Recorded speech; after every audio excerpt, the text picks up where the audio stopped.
Video class 12 part का नाम है मुगल इतिवृत्त और पार्ट 16। बच्चों इसमें जो मेरा आइडिया है लगभग 20 से 22 वीडियोस में ये टॉपिक जाने वाला है और बहुत ही डिटेल में और डीप में हम लोग इसको पढ़ रहे हैं।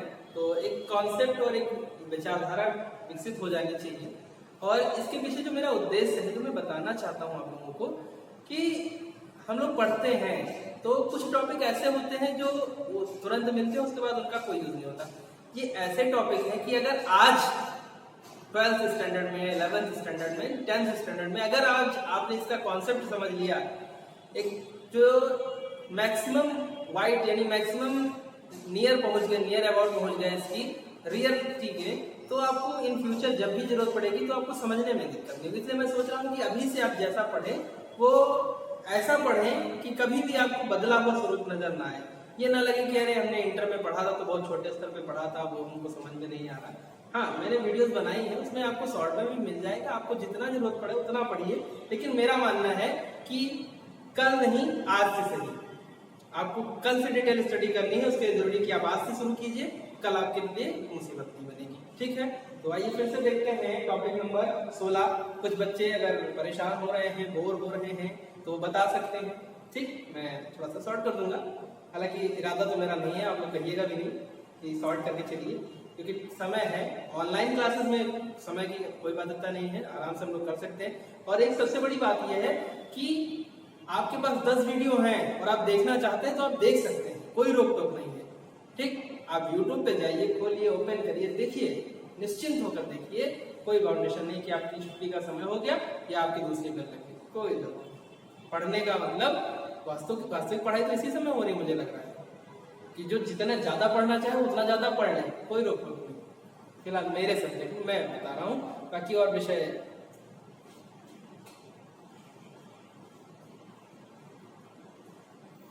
ठीक, मेरे सब्जेक्ट में आप सारी वीडियोस आपको मिल जाएंगी, आपको सीरियल से मिल जाएंगी, आप देखते रहिए, पढ़ते रहिए, जब मन करे जहां मन करे आप देखते रहिए, कोई दिक्कत नहीं है। आइए हम लोग शुरू करते हैं अकबरनामा और बादशाहनामा।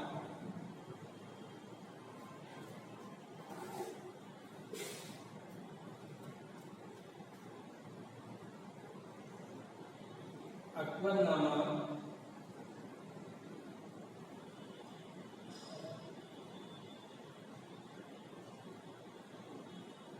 बादशाहनामा। ठीक, ये दोनों चीजें। बादशाहनामा का अगर अर्थ लगाया जाए तो क्या होगा? हम ये जब शुरू कर रहे हैं तो चित्रित इतिहासों से सर्वाधिक ज्ञात अकबरनामा और बादशाहनामा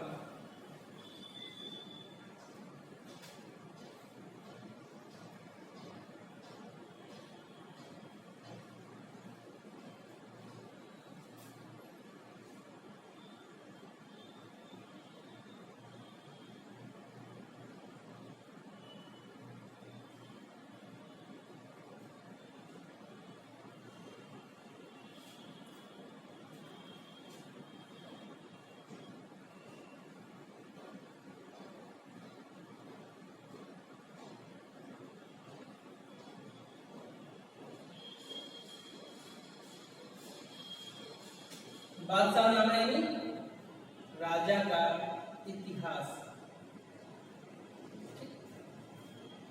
है। यानी कहने का मतलब है कि बादशाहनामा और अकबरनामा इन दोनों में सर्वाधिक चित्रों का प्रयोग किया गया है घटनाओं के वर्णन में। ठीक, सिंपल, सीधी सी बात समझिएगा। फिर आगे बढ़िए।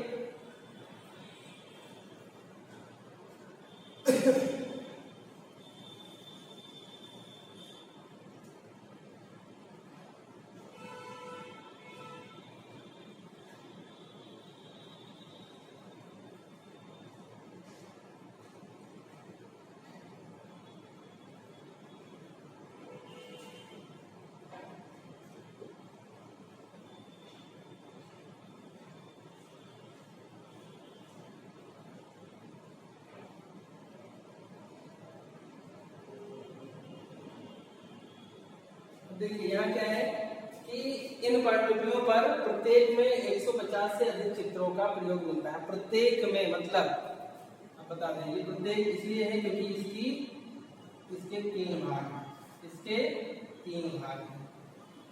ठीक, ये बादशाहनामा वारिस अली बाद में इसको पूरा करते हैं। ठीक, अब्दुल हमीद लाहौरी लिखना शुरू करता है।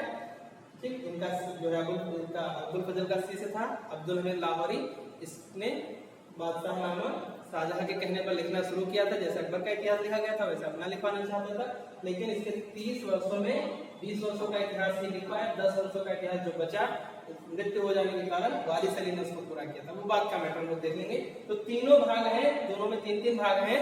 तो तीनों भागों में प्रत्येक में 150 से अधिक चित्रों का प्रयोग किया गया है घटनाओं को समझाने के लिए। यानी इससे यह महत्व पता चलता है कि शाहजहां के समय में भी चित्रकारी पुस्तकों में अधिक थी और अकबर के समय में भी थी। जहांगीर के समय में तो ऑब्वियस सी बात है कि थी ही थी, उसमें कोई दिक्कत नहीं। ठीक, इनकी जो पुस्तक है मान लीजिए अकबरनामा है, इसमें चित्रकारी जो की गई वो कैसे की गई? चित्रकारी किस पे की गई? तो लड़ाई है, तो मान लीजिए दिखा गया है भाला हाथ में लिए हुए शूरवीर की तरह लड़ रहे हैं। ठीक, अकबर बंदूक लेके गोली दाग रहा है। तो क्या है ये? मतलब इसमें लड़ाई करते हुए घेराबंदी, किसी की घेराबंदी कर ली है, इसका चित्र दिखाया गया है। घेराबंदी के साथ साथ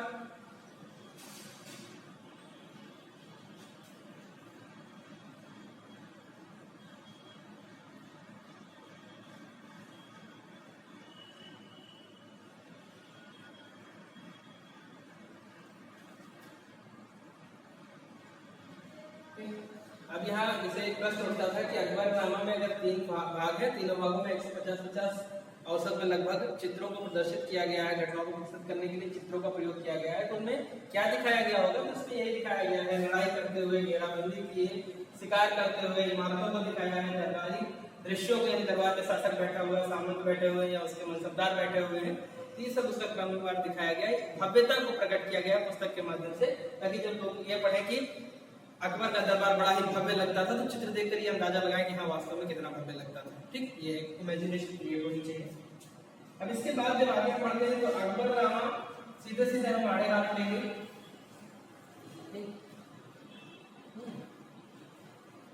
अब हम लोग आगे अकबरनामा पर, अभी तक तो हम लोग दोनों चीजें देख रहे थे, अभी हम लोग आ गए हैं अकबरनामा पर। इसकी क्या स्थिति है, इसका वर्णन कैसे है, इसमें क्या टॉपिक है, ये सारी चीजें हम लोग देखना है। तो अकबरनामा, इसका लेखक कौन? लेखक अब्दुल फजल। इतनी बार हम लोग यहाँ पर पढ़ लेंगे अब्दुल फजल अकबरनामा, अकबरनामा अब्दुल फजल अकबरनामा, ठीक, कि हमको ये हमेशा के लिए याद हो जाएगा कि अकबरनामा का लेखक कौन था। तो अबुल फजल था। ऐसे पूछेंगे बेटा अकबरनामा किसने लिखा? क्या सर कोई अच्छा सा क्वेश्चन पूछिए, कितना सस्ता सवाल पूछ रहे हैं, मतलब कितना हल्का सवाल पूछ रहे हैं, सस्ता मतलब। तो यहाँ अबुल फजल था। और इसके बाद हम देखते हैं कि अबुल फजल की क्या स्थिति रही है, कैसे ऐसी उसकी रणनीति बनी कि उसने इस पद्धति को अपनाया इतिहास लेखन में। तो इसका जो पालन पोषण हुआ, कहाँ हुआ? आगरा में हुआ पालन पोषण। और इसने जो अपनी शिक्षा ग्रहण की, उसमें जो इसने मूल रूप से जिनकी शिक्षा ग्रहण की वो कौन कौन से विषय थे? तो इसको अरबी, फारसी, यूनानी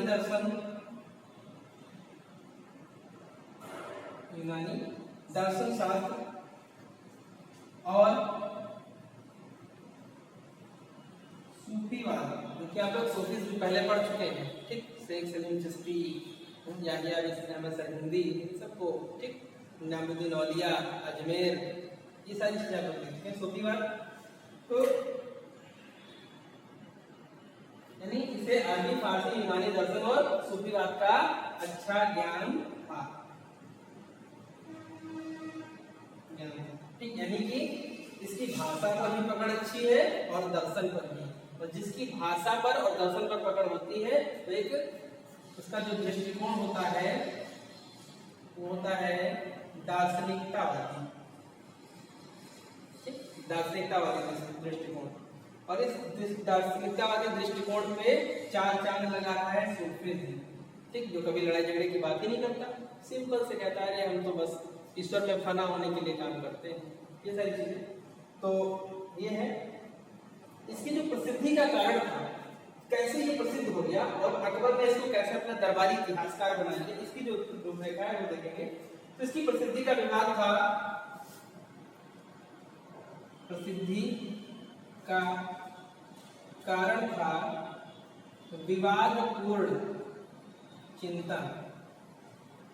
विवादपूर्ण चिंतन, जैसे विवादपूर्ण चिंतन क्या है, मान लीजिए एक मोहल्ले में आपके नाली बन रही है, ठीक, नाली बन रही है, तो इसमें मान लीजिए नाली खुली हुई है, तो एक सोल्यूशन होता है कि इसको कुछ कवर करवा दिया जाए, उस पर जाके काम किया जाए। और एक ये होता है कि आखिर ये नाली खुली क्यों है, इसके लिए कौन जिम्मेदार है, उसको हम जेल देते हैं। तो इसका जो चिंतन था वो विवादपूर्ण था, इसका अक्सर लोगों के साथ मतभेद हो जाता था इसकी विचारधारा पर, लेकिन कहता बात सही था, भाई अगर ये नाली खुली है तो क्यों खुली, इसका कौन जिम्मेदार है, ये बात तो सही है, उसको सजा मिलनी चाहिए। लेकिन व्यवहारिकता के तौर पर लोग क्या करते हैं, इसको बंद करवा दिया। तो इसका जो रवैया था वो यही था कि ये आखिर है क्यों, इसके लिए जिम्मेदार कौन है, ये गलत है तो क्यों गलत है, ये नहीं था कि ये गलत है चलो इसको सुधार लेते हैं या मुंह मोड़ के चले, ऐसा नहीं था। इसका जो चिंतन था वो विवादपूर्ण था और इसी कारण इसने प्रसिद्धि प्राप्त की।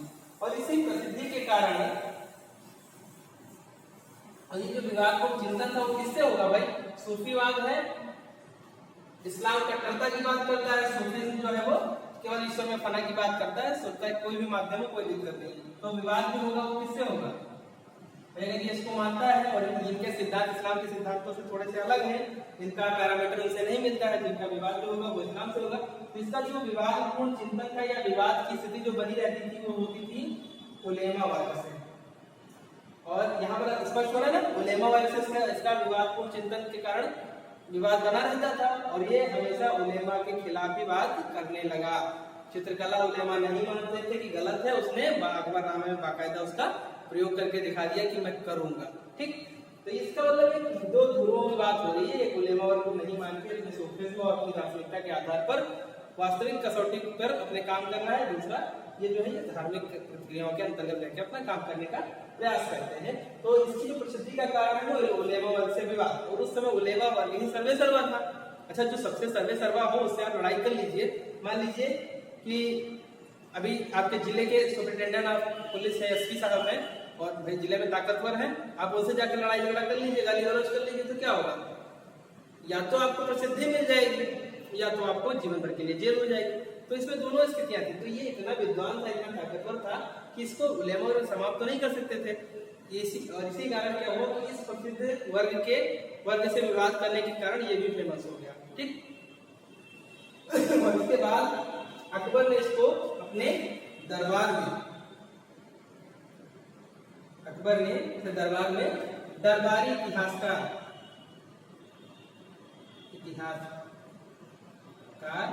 नियुक्त कर दिया, ठीक। दरबारी इतिहासकार नियुक्त कर दिया, इतनी बात होगी तो आगे बढ़ते हैं।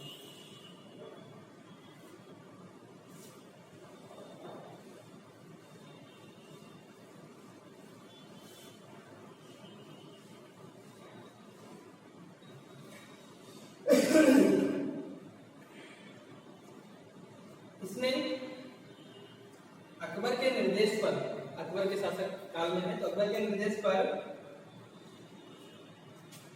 1689 से आगे 13 वर्षों तक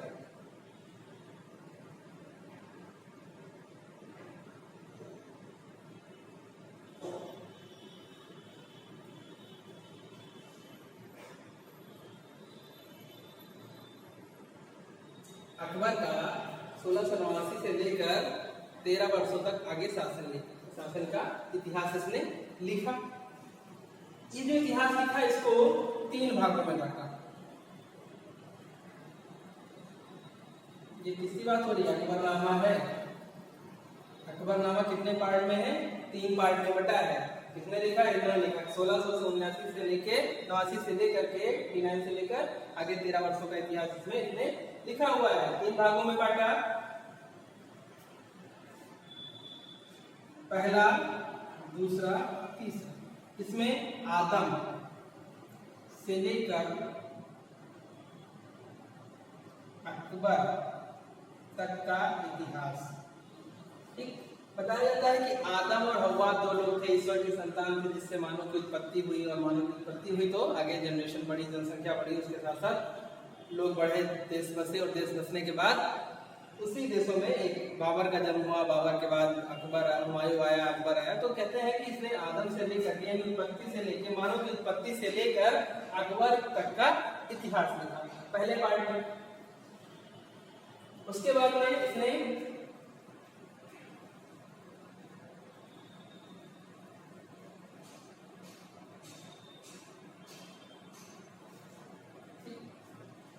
आदम से लेकर अकबर तक का इतिहास, लेकिन अकबर का कब तक था? 30 वर्ष की आयु पूरी करने तक का इतिहास। अब इसके बाद क्या होता है, इसके आगे शुरू करता है और 1601 पर खत्म करता है। 1601 पर, 1605 तक अकबर शासक रहता है। सेकेंड पार्ट जो है वो 30 वर्ष की आयु पर पूरी कर लेता है, और उसके बाद में भाई ये 1556 में 13 वर्ष के थे।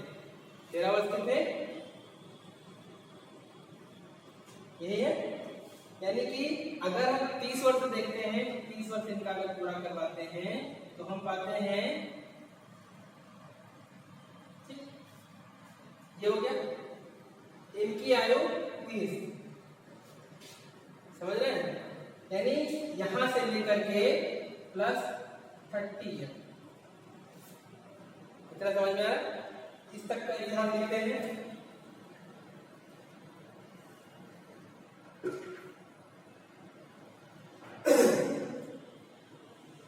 आदम से शुरू किया और अकबर की आयु जब 30 वर्ष की हुई वहां तक लिखा। इसके बाद में इस इतना सिंपल से समझिए कि आदम यानी मानव की उत्पत्ति से लेकर, थोड़ा सा आपको कंफ्यूजन हो जाएगा, मानव की उत्पत्ति से लेकर अकबर की आयु 30 वर्ष होने तक लिखा इन्होंने।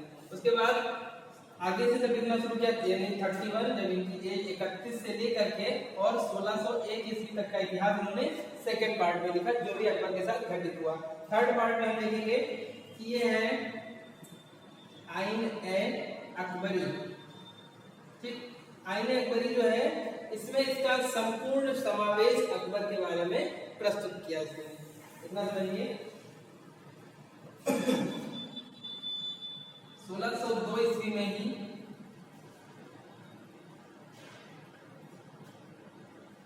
सलीम द्वारा किए गए षड्यंत्र में फंस गया। सलीम ने देखा कि इसमें इतिहास लिखता जा रहा है, बड़ा लंबा चौड़ा, ये बड़ा विश्वास तो होता जा रहा है, तो एक षड्यंत्र करके, सलीम कौन? आगे भविष्य का जहांगीर, भविष्य में आने वाला जहांगीर, इसने षड्यंत्र किया और वीर सिंह बुंदेला, वीर सिंह बुंदेला से इसकी हत्या करवाई। यानी वीर सिंह बुंदेला ने सलीम या जहांगीर के कहने पर इस इतिहासकार की 1601 में हत्या कर दी। ठीक, ये दो पार्ट है, और इन्हीं दोनों का एक समराइज पार्ट था जिसमें अकबर की पर्सनालिटी जो थी, अकबर का व्यक्तिगत जो जीवन था, उस पे बहुत ज्यादा वर्क किया गया, उसमें डीप में बताया गया, वो थी आईने अकबरी। ये तीनों पार्ट इसने तैयार किए। तैयार कब तक किए? 1601 में शुरू कब किया था? 1689 में, यानी 1689 से शुरू कर 15 होगा, 16 नहीं होगा, 15 ध्यान रखिएगा, 16 नहीं करना, 15 करना। 1589 से 1601 के बीच का जो पूरा इतिहास रहा है उसने इसमें लिखा है अकबरनामा में, और उसको 3 पार्ट में बांटा है। ठीक, इतना समझ में आ ही गया होगा। अब आगे इसके हम देखते हैं अकबरनामा जो है वो राजनीतिक रूप से अधिक महत्वपूर्ण है।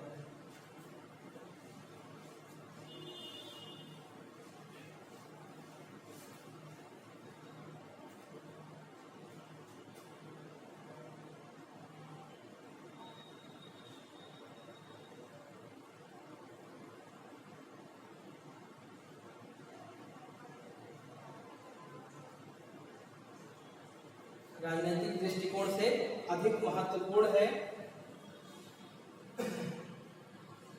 आईने अकबरी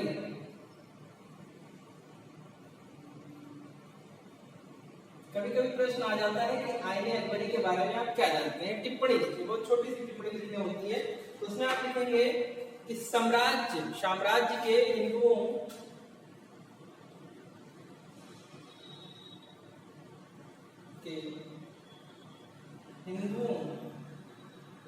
साम्राज्य में जो हिंदू थे, साम्राज्य के हिंदुओं कामा जैनों बौद्धों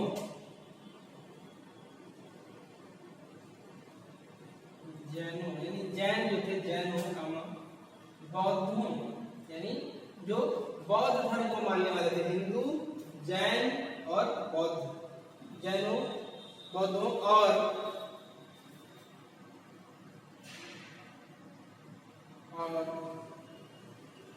मुसलमानों की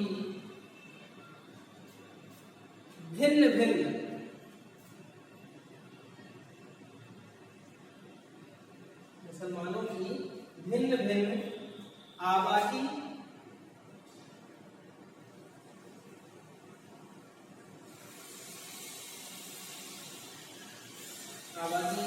वाले तथा एक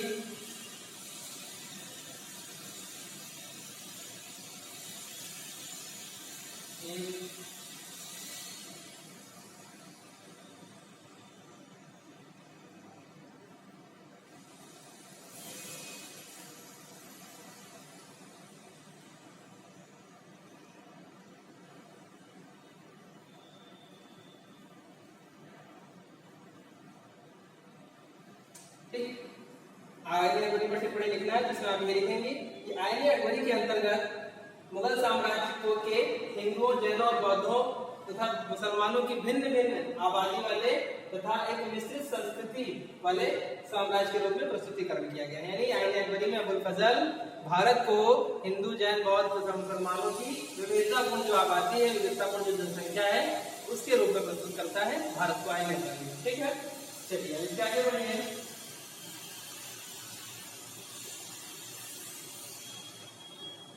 अब आते हैं हम लोग एक और कैरेक्टर से पूछा जाता है, जो है अब्दुल हमीद लाहौरी बादशाहनामा। बादशाहनामा जो है लिखा किसने? अब्दुल हमीद लाहौरी, ये हो गए लाहौरी। इन्होंने लिखा, ये शिष्य थे अबुल फजल के। अबुल फजल के शिष्य थे, यानी कि अबुल फजल की जो तरीका रहा होगा, उसकी जो कार्यशैली रही होगी, इतिहास लेखन की जो प्रणाली रही होगी, उसका कहीं ना कहीं पर प्रभाव पड़ा होगा। तो यही कारण है कि शाहजहां ने इनके शिष्य को चुना, क्योंकि इसी की तरह इतिहास लिखवाना भी चाहते थे। जैसे अकबरनामा में अकबर के बारे में है, वैसे बादशाहनामा में शाहजहां के बारे में लिखा जाए डिटेल में। इसके लिए इन्होंने सोचा कि जैसा इन्होंने लिखा है वैसा ही लिखवाने के लिए इनके शिष्य को चुना जाए, और अहमद हमीद लाहौरी को इन्होंने चुना लिखने के लिए।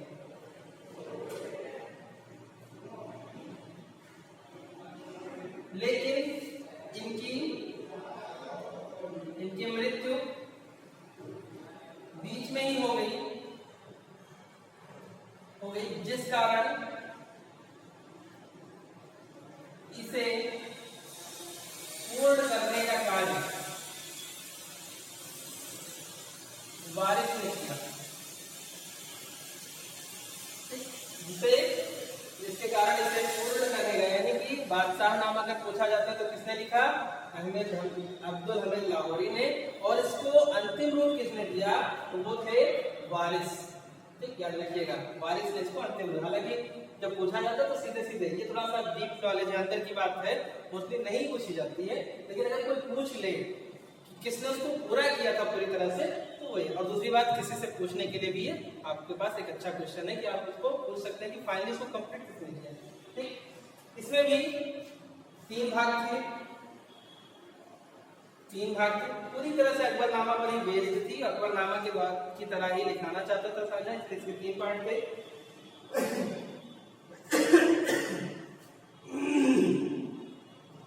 शाहजहां से संबंधित है प्रथम 10, द्वितीय 10, तृतीय 10, 30 वर्षों का इतिहास है शाहजहां ट्रैक में। अब इसके बाद हम लोग आएंगे कि अकबरनामा और बादशाहनामा ये दोनों क्यों चर्चा में है और कैसे इनका आगे सबके सामने प्रस्तुतिकरण हुआ और किसने शुरू किया। ठीक, बिल्कुल एक लाइन में इस क्लास में समझ लेते हैं, फिर ये वीडियो कंप्लीट हो जाएगा आपका। इसके बाद हम लोग अकबर पर आएंगे और उसकी सुलह कुल की नींद जो थी, रोटी बेटी की नींद जो थी, उस पर हम लोग आएंगे, अगला वीडियो हमारा होगा। तो 1784 ईस्वी में 1784 एडी में ईस्वी में सर विलियम जोन्स, नाम सुना होगा, सर विलियम जोन्स ने एशियाटिक सोसाइटी की स्थापना की।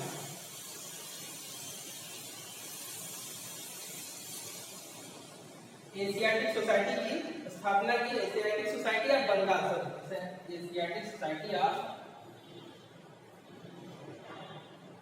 बंगाल की स्थापना की। एशियाटिक सोसाइटी ऑफ बंगाल की स्थापना की तथा बंगाल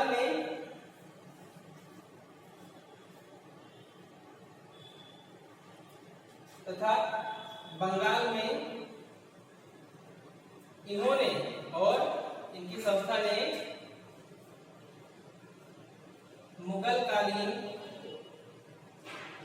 पांडुलिपियों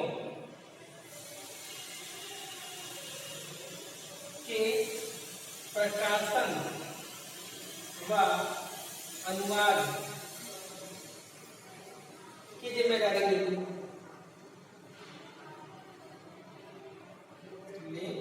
जैसे मान लीजिए शासक खत्म हो गया, उसके कुछ वंशज हैं और उनके वंशजों के पास जाके आप कह रहे हैं कि आपकी जो यार फारसी में है आप बदलाइए, मैं इसको प्रकाशित करवा देता हूँ, विश्व स्तर पर प्रकाशित करवा दूंगा न्यूज़पेपर्स में, और बुक को जो है अनुवाद करा के छपवा दूंगा, जिससे ज्यादातर लोग पढ़ेंगे और ज्यादातर लोग आपके बारे में जानेंगे। तो ऐसे में यहाँ स्थापना के बाद उन्होंने इसकी जिम्मेदारी ले ली, प्रकाशन की। और इसी के साथ एक महिला थी, हेनरी बेवरियन,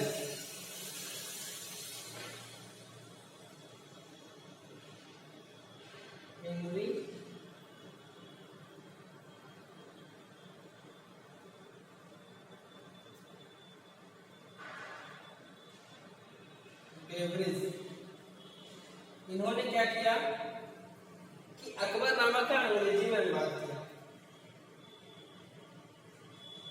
अकबरनामा का अंग्रेजी में अनुवाद किया। हेनरी बेवरिज ने अकबरनामा का अंग्रेजी में अनुवाद किया और जो बादशाहनामा था इसके कुछ अंश का अनुवाद किया, इसके कुछ अंशों का भी अनुवाद किया।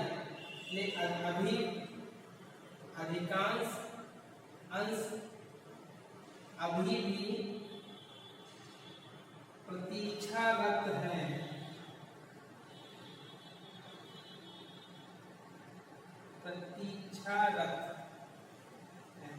ठीक, यानी कि अब हम ये देख रहे हैं लास्ट मोमेंट में कि अकबरनामा का और बादशाहनामा का जो इसके मुगल काल के इतिहास की आधारशिला है, मुगल काल के इतिहास को बहुत ही नजदीक से जानने में मदद करते हैं।